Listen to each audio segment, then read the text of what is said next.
Q6 news కి స్వాగతం. Bulletin లో ముందుగా హెడ్లైన్స్ చూద్దాం. అర్హులైన అందరికీ రేషన్ కార్డ్స్ మరియు ఇందిరమ్మ ఇల్లు మంత్రి పొన్నం ప్రభాకర్ వెల్లడి. సినీ పెద్దలపై 3 రోజులుగా కొనసాగుతున్న సోదాలు. పుష్ప డైరెక్టర్ అండ్ ప్రొడ్యూసర్ ఇళ్లలో IT raids. Eat right station గా విజయవాడ రైల్వే స్టేషన్ ప్రకటించిన food safety authority of India. యువతకు స్ఫూర్తి సుభాష్ చంద్రబోస్ ఆజాద్ హింద్ ఫౌజ్ దళపతికి నివాళులు అర్పించిన గజ్వేల్ మాజీ ఎమ్మెల్యే నర్సారెడ్డి. హుస్నాబాద్ లో ప్రజాపాలన గ్రామ సభలో మంత్రి పొన్నం ప్రభాకర్ పాల్గొన్నారు. ఆయన మాట్లాడుతూ ప్రజా సమస్యలు ఏమున్నా నా దృష్టికి తీసుకువస్తే అధికారులు ప్రభుత్వం దృష్టికి తీసుకువెళ్లి పరిష్కరిస్తారని అన్నారు. రేషన్ కార్డు, ఇందిరమ్మ ఇళ్లు వంటి పథకాలు అర్హులైన అందరికీ ఇస్తానని హామీ ఇచ్చారు పొన్నం ప్రభాకర్. దానిలో మరి మున్సిపల్ కమిషన్ మీ అందరికీ కూడా ప్రత్యేకంగా కృతజ్ఞతలతో సెలవు తీసుకుంటాం. అదేవిధంగా వేదిక తర్వాత రైతుల రుణాలకు సంబంధించినటువంటి గ్రామ సభలో ఉన్నటువంటి మన శాసనసభ్యులు, మన రాష్ట్ర మంత్రివర్యులు ప్రభాకర్ అన్న ఈ కార్యక్రమానికి అధ్యక్షత వహించిన చాలా విషయాలు మన ప్రభాకర్ అన్న చెప్పిండు. ఒక్క విషయం 2 విషయాలు మేము దృష్టి తీసుకొస్తున్నా. Congress party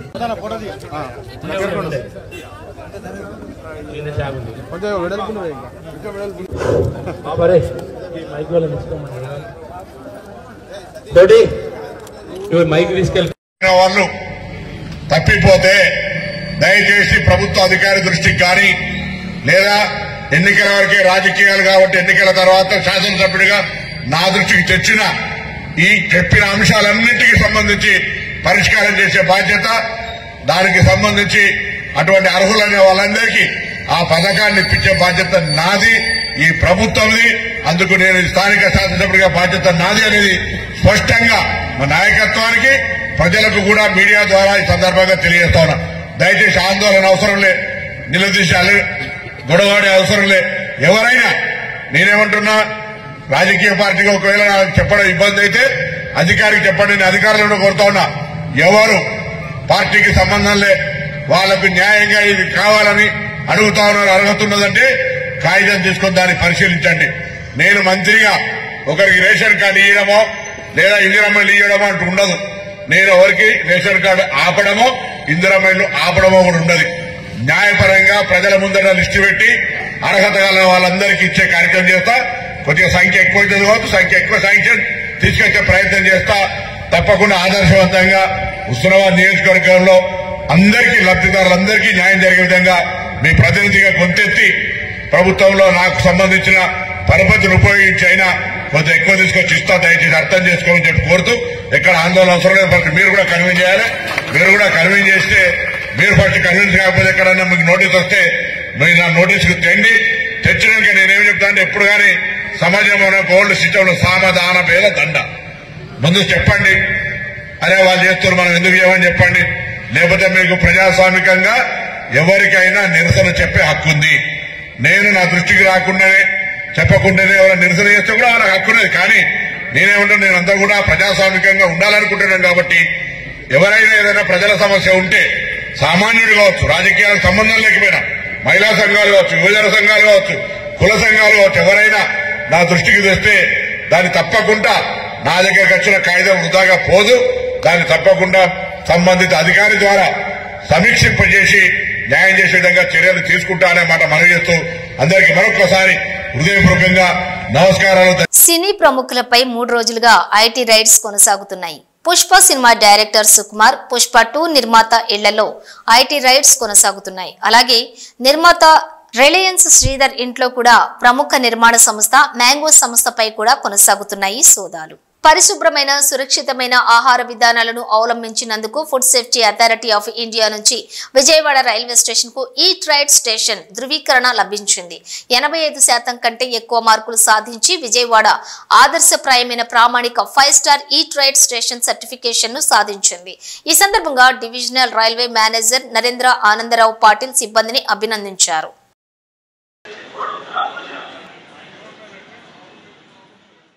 We are happy to announce that Vijayawada Railway Station bags the 5-star Eat Right station certification. Actually, this is a certification from FSSAI, for hygienic and safe food practices. This is yet another milestone achieved by the Vijayawada division, wherein our Vijayawada railway station has bagged the prestigious Food Safety and Standards Authority of India (FSSAI) Eat Right Station certification. This is for implementing the best hygienic and safe food practices in service to the esteemed passengers. With this, Vijayawada station has become the second station of Vijayawada division and fifth station overall in South Central Railway, after our Annavaram, Guntur, Nadikudi and Hyderabad Nampalli station. Great achievement is that Vijayawada railway station has secured almost 85% of the marks in this certification process. This is a very elaborate certification process to achieve this 5-star rating. So I am very happy. A lot of efforts have been gone, and with these efforts, the standard has certainly improved. Lot of practices have been changed. In now all the vendors, all the food joints, everybody is on the same plane, and everybody is at the same level of standard. యువతకు స్ఫూర్తి సుభాష్ చంద్రబోస్ అని గజ్వేల్ మాజీ MLA Narsa Reddy అన్నారు. సుభాష్ చంద్రబోస్ జయంతి సందర్భంగా గురువారం గజ్వేల్లో సుభాష్ చంద్రబోస్ విగ్రహానికి పూలమాలలు వేసిన అనంతరం నర్సారెడ్డి మాట్లాడుతూ భారతదేశ స్వాతంత్ర్య పోరాటంలో ప్రముఖ భూమిక పోషించిన సుభాష్ చంద్రబోస్ ఆశయ సాధన కోసం ప్రతి ఒక్కరూ కృషి చేయాలని, గజ్వేల్లో సుభాష్ చంద్రబోస్ విగ్రహాన్ని ఏర్పాటు చేయడం అభినందనీయమన్నారు. ఈ కార్యక్రమంలో యూత్ కాంగ్రెస్ రాష్ట్ర ఉపాధ్యక్షురాలు ఆంక్షారెడ్డి, గజ్వేల్ మున్సిపల్ మాజీ chairman Bhaskar, Gajwel market committee chairman Narender Reddy, vice chairman Sardar Khan, Nakka Ramulu Goud, Congress నాయకులు, కార్యకర్తలు, యువజన సంఘాల నాయకులు, వివిధ పార్టీల శ్రేణులు తదితరులు పాల్గొన్నారు.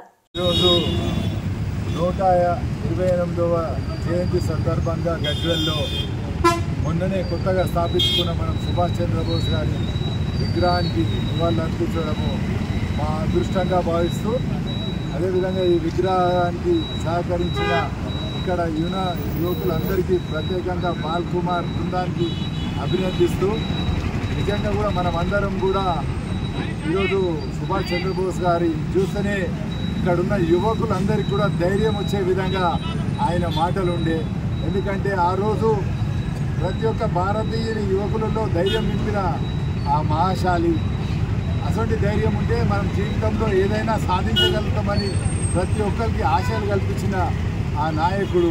మరి అసొంటి బాటలో మనం అందరం కూడా నడిచి రేపు యువతనే భారతదేశం రూల్ చేసే విధంగా, ఎందుకంటే ఇవాళ కొందరు యువకులను చూస్తున్నాం, ఏదో మనం సాధించగలుగుతామా అని ఆశలు పెట్టుకొని జీవించాలి, కానీ ఆశలు చంపుకొని జీవిస్తారు కొందరు. మరి వాళ్ళందరికీ కూడా ఇవాళ సుభాష్ చంద్రబోసు ఒక స్ఫూర్తిగా తీసుకొని మనం అనుకుంటే ఏదైనా సాధించగలుగుతాము, యువకులు అనుకుంటే భారతదేశాన్ని ప్రపంచ దేశాల్లో మొదటి స్థానంలో ఉంచే విధంగా ఈరోజు యువకులు ఉంటారు. మరి ఆయన ఆశయాన్ని నెరవేర్చే విధంగా మన అందరం కూడా పోరాడాలి. అదేవిధంగా మనందరికీ ధైర్యం నింపి ఏ విధంగా అయితే మన భారతదేశాన్ని ముందరికి తీసుకొని పోయి అన్ని దేశాలతో పోరాడే విధంగా చేసినందుకు ఆయన ఎప్పుడు కూడా గుర్తుంచుకునే విధంగా ఆయన బాటల్లో మేమందరం కూడా నడుస్తామని మీ ద్వారా తెలియజేస్తున్నాం. మహారాష్ట్రలో ఘోర రైలు ప్రమాదం చోటు చేసుకుంది. ఈ ప్రమాదంలో 20 మందికి పైగా మృతి చెందినట్లు తెలుస్తోంది. మహారాష్ట్రలోని జలగావ్ జిల్లాలో పుష్పక్ ఎక్స్ప్రెస్ ట్రైన్లో మంటలు చెలరేగడంతో ఒక్కసారిగా రైలు నుంచి ప్రయాణికులు దూకేయడంతో పక్క ట్రాకుపై వెళ్తున్న మరో రైలు వారిపై నుంచి దూసుకెళ్లడంతో 20 మంది మరణించినట్లు సమాచారం. మృతుల సంఖ్య మరింత పెరిగే అవకాశం ఉన్నట్లు తెలుస్తోంది.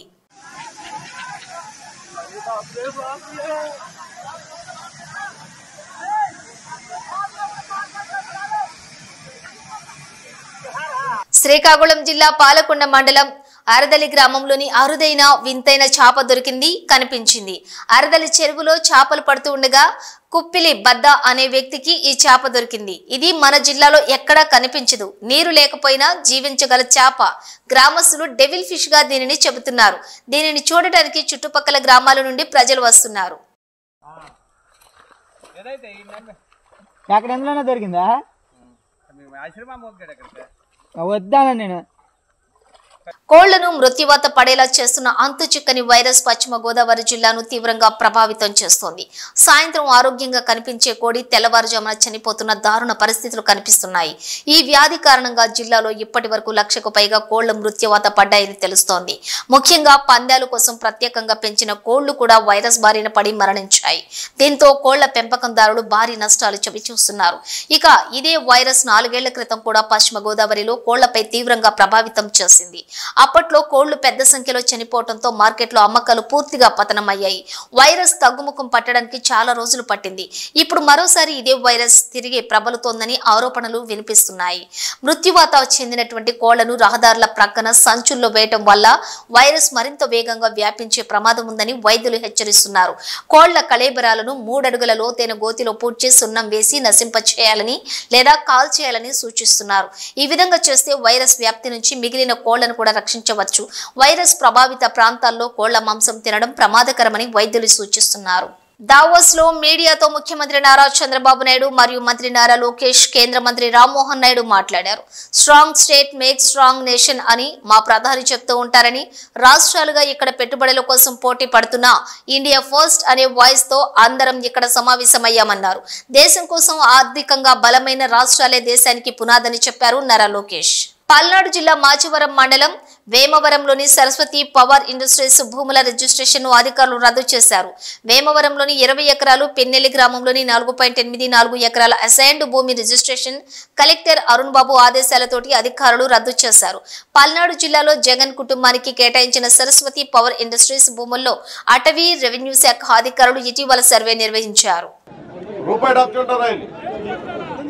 శివప్రసాద్ గారిని 6 పర్యాయాలు ఎమ్మెల్యేగా, మంత్రిగా పనిచేసిన అనుభవజ్ఞులు. ఆయన్ని రాష్ట్ర విభజన జరిగిన తర్వాత అప్పుడు వచ్చేసిన ఫర్నిచర్ ని ఇంకా మన అసెంబ్లీ కట్టలేదు. ఇంకా అప్పటికి కట్టకుండా ఆ టైంలో ఫర్నిచర్ ఎక్కడ పెట్టాలో తెలియక ఆయన ఆఫీసులో పట్టక ఆయన ఇంట్లో పెట్టి తర్వాత లెటర్ రాశారు అసెంబ్లీకి, నా దగ్గర ఫర్నిచర్ ఉండిపోయింది, మీరు తీసుకెళ్ళండి, లేదంటే నా డబ్బున్న కట్టేయమంటే కట్టేస్తానని. ఆ ప్రభుత్వం ఆ రోజున మనకి తెలుగుదేశం ప్రభుత్వం దాన్ని ముందుకు తీసుకెళ్లాలనుకున్న కారణాలు ఏదైనా కానీ ముందుకు తీసుకెళ్ళలేకపోతే ఈ ప్రభుత్వం వచ్చి ఎందుకు చెప్తున్నాను మాట అంటే, ఒక 15-25 లక్షలు చేసే ఫర్నిచర్ ని ఆయన్ని నేరం పెట్టి ఆయన మీద ఆయన్ని కృషించి వేధించి చంపించేశారు ఆయన. అలాంటిది ఈ రోజున ఎన్ని వందల ఎకరాలు ఇంకా అన్యాక్రాంతం అయిందో తెలియట్లేదు. 1500 ఎకరాల భూమిది, 20 లక్షల ఫర్నిచర్ ని కోటెల శివప్రసాద్ గారు చెల్లించలేదని చెప్పి ఇంత వేధించిన వ్యక్తి ఈ రోజున సరస్వతి పవర్ ప్లాంట్ అని చెప్పి ఈ రోజున దీనికి ఇంకా రైతాంగానికి న్యాయం జరగల, సరైన పరిహారం ఇవ్వాల. నా దగ్గర ఉన్న డీటెయిల్స్ మీకు చదివి వినిపిస్తున్నాను. మన వేమవరంలో 710.6 ఎకరాలు, శ్యామయ్యపాలెంలో 273 ఎకరాలు, పిన్నెల్లి గ్రామంలో 93.79 ఎకరాలు, తెంగేడ గ్రామంలో 107.36 ఎకరాలు. టోటల్ ఎక్స్టెంట్ మొత్తం రైతాంగం దగ్గర కొన్నది 1184 ఎకరాలు. పట్టా ల్యాండ్ 1083.715 ఎకరాలు. చుక్క భూమి 77 ఎకరాలు దాదాపు. ఇందులో మాకు సెంటు భూమి ఎవరిది లేదని చెప్తే ఈ రోజు నేను ఈ సరస్వతి పవర్ ప్రాజెక్ట్ గొడవ వస్తే బయటికి అధికారులు ఆదేశిస్తే రెవెన్యూ అధికారులని కలెక్టర్ గారికి మనం ఆదేశిస్తే ఈ రోజుకి 24 ఎకరాల అసైన్డ్ భూమి, ఎస్సీ కుటుంబాలకు చెందిన భూమి ప్రభుత్వం వారికి దున్ని వారికి సంపాదించుకునే బతికే హక్కునిచ్చిన భూమిని వీళ్ళు తీసేసుకున్నారు 24 ఎకరాల పైన. ఇవన్నీ కాకుండా ఇక్కడున్న పట్టా భూములు ఏది కూడా ఇష్టం తమలా భయపెట్టి తీసుకున్నారు. సగానికి సగం మంది భయపెట్టి బాంబులేసి దాడులు చేసి ఈ భూములు లాక్కున్నారు. దీంట్లో ఎస్ఐన్ ల్యాండ్ 24 ఎకరాలు, 20 ఎకరాలు మన వేమవరంలోనే ఉంది. ఏదైనా మాట్లాడితే ఫ్యాక్షన్ గొడవలు అంటారు, లేదంటే బాంబులు వేస్తారంటారు, రౌడిజం అంటారు. నేను అందుకే చెప్పింది, నేను మాట్లాడిన దీనికే మెత్తగా ఉంటే సరిపోదు, వీళ్ళకి మెత్తగా ఉంటే సరిపోదు, ఇష్టానికి మాట్లాడుతున్నారు. ఇట్లాగే వదిలేస్తే వీళ్ళు పెట్టిరెక్కిపోతారు. మీకు భరోసా ఇవ్వడానికి వచ్చాం, మీకు అండగా ఉండడానికి వచ్చాం. తీసుకున్న భూమి కాకుండా ఇంకో 350 ఎకరాలు పైచీలకు కనిపించే అది ఫ్యాక్టరీ కోసం తీసుకున్నారు. ముడిసరుకు కోసం 1100 ఎకరాలు. ఈ రోజు వరకు భయపెట్టి ఫ్యాక్టరీ రాలేదు. ఇంకా ఇంట్లో అన్నా చెల్లెలు కొట్టుకుంటా ఉన్నారు. ఇది మీ పొలాలు దోచేసి మిమ్మల్ని ఇబ్బంది పెట్టి ఈ రోజు వరకు అటవీ భూములు ఉన్న స్థానిక ప్రజలందరూ చెప్తా ఉన్నారు, అటవీ భూములు ఉన్నాయి ఇక్కడ 400 ఎకరాలు. ఇది రెవెన్యూ భూముల కింద మార్చేసి వాళ్ళు తీసేసుకున్నారు. దీని మీద కూడా సమగ్ర విచారణ జరపాలి. కలెక్టర్ గారికి కూడా నేను ఆదేశిస్తున్నాను, మీరు సంపూర్ణంగా ఎంత భూమి ఉంది, దీంట్లో ఎన్ని అవకతవకలు జరిగినాయి, ఎంత అసైన్ ల్యాండ్స్ ఉన్నాయి, అసలు పెట్టిన ప్రాజెక్టు ఎందుకు ముందుకెళ్ళాలా. మీకు దాదాపు 2009లో వీళ్ళు 30 సంవత్సరాలకు లీజ్ తీసుకుని ఈయన ముఖ్యమంత్రి అయ్యి 2019-24కి ఇదే భూములు 50 సంవత్సరాలకి లీజ్ రాసేసుకున్నారు. వివాదాస్పద డైరెక్టర్ రామ్ గోపాల్ వర్మకు ఊహించని షాక్ తగిలింది. చెక్ బౌన్స్ కేసులో ముంబైలోని అంధేరి మెజిస్ట్రేట్ కోర్టు కీలక తీర్పును వెలువరించింది. ఈ కేసులో ఆర్జీవీని దోషిగా తేలుస్తూ 3 నెలల జైలు శిక్ష విధించింది. చెక్ బౌన్స్ కేసులో గత 7 ఏళ్లుగా విచారణ జరుగుతుండగా ఆర్జీవీ కోర్టుకు హాజరు కావటం లేదు. దీంతో మండిపడిన కోర్టు ఆయనపై నాన్ బెయిలబుల్ వారెంట్ జారీ చేసింది. రాబోయే 3 నెలల్లో ఫిర్యాదుదారుడికి వర్మ 3.72 లక్షల పరిహారం చెల్లించాలని, లేదంటే 3 నెలల సాధారణ జైలు శిక్ష అనుభవించాల్సి ఉంటుందని మెజిస్ట్రేట్ తీర్పు వెలువరించింది. తూర్పు గోదావరి జిల్లా రాజమండ్రి సమీపంలోని Kaveri private travels bus road ప్రమాదంకు గురైంది. ప్రమాదంలో వైజాగ్ కి చెందిన యువతి మృతి చెందగా 18 మందికి గాయాలయ్యాయి. వైజాగ్ నుండి హైదరాబాద్ వెళ్తూ ఉండగా అర్ధరాత్రి రాజమండ్రి సమీపంలోని ఈ దుర్ఘటన చోటు చేసుకుంది. క్షతగాత్రులు రాజమండ్రి ప్రభుత్వ ఆసుపత్రి, ప్రైవేట్ ఆసుపత్రులకు తరలించారు.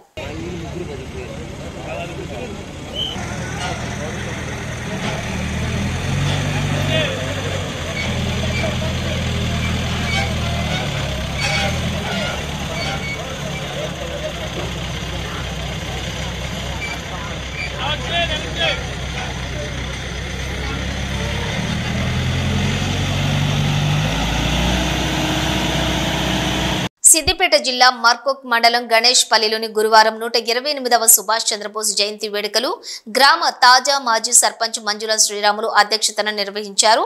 స్థానిక సుభాష్ చంద్రబోస్ విగ్రహానికి పూలమాలలు వేసి జయంతి వేడుకల్లో పాల్గొన్న మాజీ జెడ్పీటీసీ మంగమ్మ రామచంద్రం, మాజీ వైస్ ఎంపీపీ మందా బాలరెడ్డి, మాజీ ఎంపీటీసీ గోలి నరేందర్, తీగుల్ మాజీ సర్పంచ్ భానుప్రకాష్ మాట్లాడుతూ అందరికీ సుభాష్ చంద్రబోస్ జయంతి శుభాకాంక్షలు తెలిపారు. యువతకు ఆదర్శం సుభాష్ చంద్రబోస్ అని, భారతదేశ స్వాతంత్ర్య సంగ్రామంలో ముఖ్య భూమిక పోషించిన సుభాష్ చంద్రబోస్ ఆశయ సాధన కోసం ప్రతి ఒక్కరూ కృషి చేయాలని, నేటి యువత సుభాష్ చంద్రబోస్ జీవిత చరిత్రను చదువుకోవాలని, మరణం లేని నేతగా సుభాష్ చంద్రబోస్ ప్రపంచవ్యాప్తంగా పేరు తెచ్చుకున్న నేత అని, గణేష్ పల్లిలోని ప్రతి సంవత్సరం సుభాష్ చంద్రబోస్ జయంతి వేడుకలు నిర్వహించడం అభినందనీయమని అన్నారు. ఈ కార్యక్రమంలోని అంగడి కృష్ణపూర్ తాజా మాజీ సర్పంచ్ లక్ష్మీరాములు గౌడ్, గణేష్ పల్లి మాజీ ఉప సర్పంచ్ మహేష్, నాయకులు రామరాజు, అలాగే నాయకులు రామరాజు, గోవర్ధన్, నాగరాజు, యాదగిరి, కనకయ్య, గ్రామస్తులు తదితరులు పాల్గొన్నారు. ఈరోజు నేతాజీ సుభాష్ చంద్రబోస్ జయంతి ఉత్సవాలను గణేష్పల్లి గ్రామంలో నిర్విఘ్నంగా కొనసాగిస్తున్నాం. మేము అదేవిధంగా ప్రతి ఇయర్ మా మండల నాయకత్వము మరియు కాన్స్టిట్యూన్సీ నాయకత్వం అందరూ వచ్చి మా యొక్క సుభాష్ చంద్ర యొక్క జయంతి ఉత్సవాలు జరిపించాలని అతనికి జోహార్ అర్పిస్తున్నాం. సుభాష్ చంద్రబోస్ 128వ జయంతి సందర్భంగా మా మర్కుక్ మండల గణేష్పల్లి గ్రామంలో ఇక్కడ నివాళులు అర్పించడం జరిగింది. స్వాతంత్ర సమరయోధుడు, అదేవిధంగా ఆజాద్ హిందూ ఫౌజీ అనే నినాదంతో భారతదేశాన్ని గడగడలాడించినటువంటి వ్యక్తి సుభాష్ చంద్రబోస్. ఈనాటికి కూడా ఆయన అజరామరంగా ఉన్నాడని చెప్పి మన భారత ప్రజలందరూ ఆశిస్తున్నారు. ఈ రోజుల్లో భారతదేశ పరిస్థితి చిన్నాభిన్నంగా ఉన్నది కాబట్టి ఇలాంటి నాయకుడు ఇంకా మన భారతదేశం అవసరం ఉంది కాబట్టి ఆనాటి సుభాష్ చంద్రబోస్ మళ్ళీ ఉంటాలని చెప్పి మేము మా పక్షాన కూడా మేము కోరుకుంటున్నాము. ఆయన నాయకత్వం విధంగా విరాజిల్లాలని చెప్పి మేమందరం కోరుకుంటూ ఇవాళ నివాళులు అర్పించడం జరిగింది. సుభాష్ చంద్రబోస్ 128వ జయంతి సందర్భంగా ఏర్పాటు చేసిన ఈ కార్యక్రమానికి చేసిన మన ఎంపీటీసీ, మా తాజా మాజీ ఎంపీటీసీ నరేంద్ర గారికి, తాజా మాజీ సర్పంచ్ రామకృష్ణ గారికి, తాజా మాజీ సర్పంచ్ రాములు గారికి, స్థానిక సర్పంచ్ తాజా మాజీ సర్పంచ్ శ్రీరాములు గారికి, మరి ఈ కార్యక్రమానికి చేసిన అందరి మిత్రులందరికీ పేరు పేరున ఉదయపూర్వక నమస్కారాలు. మన సుభాష్ చంద్రబోస్ బ్రిటిష్ వారితోని పోరాటం చేసిన గొప్ప వ్యక్తి. మన స్వాతంత్ర కోసం గాంధీజీతో విభజించి అహింసా మార్గాన స్వాతంత్ర రామనాని తన సొంత సైన్యాన్ని ఏర్పాటు చేసుకొని బ్రిటిష్ వారిపై తిరుగుబాటు చేసిన గొప్ప వ్యక్తి. అలాంటి వ్యక్తి కోసం మనందరం పాటుపడాలి. అలాంటి వ్యక్తి ఆశయ సాధన కోసం మనందరం చేయాలి. అలాంటి గొప్ప నాయకుడు చిరస్మరణీయుడు. ఆయన ఇప్పటికీ కూడా మనందరం కూడా ఆయన అడుగుజాడలు. ఈరోజు గణేష్పల్లి గ్రామంలో సుభాష్ చంద్రబోస్ గారి 128వ జయంతి సందర్భంగా ఇక్కడ వచ్చిన నాయకులకందరికీ ప్రతి ఒక్కరికి నమస్కారాలు. మనము వాళ్ళు ఆ రోజు చేసిన దాన్ని ఎప్పటికీ మనం మర్చిపోకుండా వాళ్ళ ఆశయాలను మనం కొనసాగించుకుంటూ ఎప్పటికీ వాళ్ళని స్మరించుకుంటూ ఉండాలి. ఎందుకంటే మనము వాళ్ళని మర్చిపోతే ఏంటంటే గాలి కొదిలేసినట్టు. కాబట్టి ప్రతి సంవత్సరం కూడా ఇక్కడ చేస్తున్నాం. ఇంకా కూడా మళ్ళీ దీన్ని రాష్ట్రంలో డ్రగ్స్ వ్యసనానికి యువత బానిస అవుతుందని, యువత బానిస కాకుండా కఠిన చర్యలు తీసుకోవాలని పోలీసులకు సూచించారు ఎమ్మెల్యే యశస్విని రెడ్డి. జనగామ జిల్లా పాలకుర్తి మండల కేంద్రంలోని రాజీవ్ చౌరస్తాలో నియోజకవర్గం యూత్ కాంగ్రెస్ ఆధ్వర్యంలో సే నో టు డ్రగ్స్ సమావేశంలో పాల్గొన్నారు. ఈ సందర్భంగా డ్రగ్స్ నివారణకు ప్రజలు, యువకులు, విద్యార్థులు కట్టుబడి ఉండాలని ప్రతిజ్ఞ చేయించారు. అనంతరం ఎమ్మెల్యే యశస్విని రెడ్డి మాట్లాడుతూ రాష్ట్రంలోని పాలకుర్తి నియోజకవర్గం యాంటీ డ్రగ్ నియోజకవర్గంగా తీర్చిదిద్దేలా కృషి చేస్తారని ఈ సందర్భంగా తెలిపారు. రేపటి భవిష్యత్ అంతా ముందే కూర్చుంది. మీరందరూ మీ చేతిలోనే ఉంది అంతా. దాన్ని మీరు ఎట్లా మారుస్తారో మీ ఇష్టం. మంచి దారిలో పోతారా, చెడు దారిలో పోతారా? 2 దారులు ఉంటాయి ఎప్పుడైనా, మంచి దారి, చెడు దారి. ఎవరికైనా పిల్లలకి కొంతమందికి చెడు దారిలో పోతే ఏదో బాగుంటదేమో అని అనుకుంటారు. కానీ అది ఎప్పటికైనా ముప్పే. అది మీకే కాదు, మీ కుటుంబం మొత్తానికి కూడా ముప్పుగా తయారైతుంది. డ్రగ్స్ అనేది మన తెలంగాణ ప్రభుత్వం గౌరవ ముఖ్యమంత్రి వర్యులు రేవంత్ రెడ్డి గారు చాలా ప్రతిష్టాత్మకంగా తీసుకున్నారు ఈ వ్యవహారాన్ని. డ్రగ్స్ తీసుకునే ఆఖరి వ్యక్తిలో ఉన్న డ్రగ్స్ ని పోగొట్టడాన్ని తరిమి కొట్టే అంత మటుకు కూడా ఇది ఆగదు అని చెప్పిండ్రు. అదే విధంగా దీనికి చర్యలు కూడా చేపడుతున్నారు. మన ప్రభుత్వం అంత మంచి సంకల్పంతో ఉంది. కానీ అది ప్రభుత్వం అనుకుంటే సరిపోదు. ప్రభుత్వం నుంచి ముఖ్యమంత్రి గారు ఏమేం చేయాలో ప్రతి ఒక్కరు చేస్తున్నారు. అది ఇక్కడ ఉన్న ప్రతి ఒక్కరు, పెద్దవాళ్ళు, స్కూల్లో ఉన్న టీచర్లు, ఇక్కడున్న నాయకులైనా, పిల్లల పేరెంట్స్ అయినా, యూత్, గ్రామాల్లో ఉన్న ప్రతి ఒక్కరు తలుచుకుంటేనే ఇది జరుగుతుంది. నేను ఒకరి దగ్గరికి పోయినా, ఏ ఊరో అవసరం లేదు కానీ చెప్తున్నా, ఒక ఊరికి వెళ్తే పక్క ఇల్లే 2 పిల్లలు ఒకటే రోజు చనిపోయినారు. బండి పైన వెళ్ళుకుంటా నైట్ ఇట్లా గంజాయి తీసుకొని ఆ మత్తులో ఎటు నడుపుతున్నారో తెలియకుండా వెళ్ళి యాక్సిడెంట్ అయి చనిపోవడం జరిగింది. అది ఆ తల్లిదండ్రులకు ఎంత కడుపుకోత. మనం ఏదో దాంట్లో ఒక మత్తులో ఉన్నాము, గాల్లో తేలుతున్నాము అని అనుకుంటాం. కానీ దానివల్ల ఎన్ని నష్టాలు జరుగుతాయో అది ఎవరం కూడా ఊహించాం. ఇందాక అందరు కూడా చెప్పినారు. గౌరవ డిఎస్పీ గారు, సిఐ గారు, ఝాన్సీ రెడ్డి గారు చాలా స్పష్టంగా చెప్పిండ్రు ఇది తీసుకోవడం వల్ల జరిగే నష్టం ఏంది అనేది. అది మీరు అందరు ముఖ్యంగా ఇక్కడ పిల్లలు అర్థం చేసుకుంటే చాలు. ఎందుకంటే మొదలయ్యేది ఈ వయసు నుంచే. అట్లాంటి గాంజా ఒకటి ఆల్ఫా జ్వరం అనేది కూడా కళ్ళులో మిక్స్ అయి ఉంటుంది.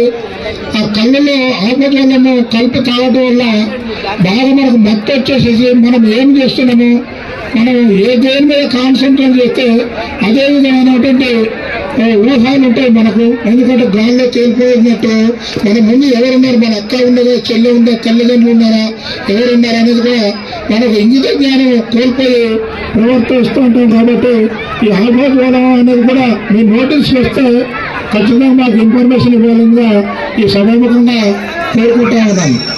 అదేవిధంగా నేచురల్ డ్రగ్స్ అంటే గాంజాయి, పాకెట్ ఇవన్నీ కూడా చెట్ల ద్వారా వస్తాయి. ఈ గాంజాయి అనేది మనకు ఈ భద్రాచలం అంటే ఏపీ నుండి వస్తుంది, ఆంధ్ర ఒరిస్సా బార్డర్ నుండి ఎక్కువ భాగం వస్తూ ఉంటుంది. మన రాష్ట్రము మన ప్రభుత్వం ఎంటైర్ ఇండియన్ ప్రభుత్వం కూడా ఈ యొక్క డ్రగ్స్ సాగు అనేది నిర్వహించడం జరిగింది. అయినా కూడా కొంతమంది చూస్తూనే ఉండండి. మరో బులెటిన్తో మళ్ళీ కలుద్దాం.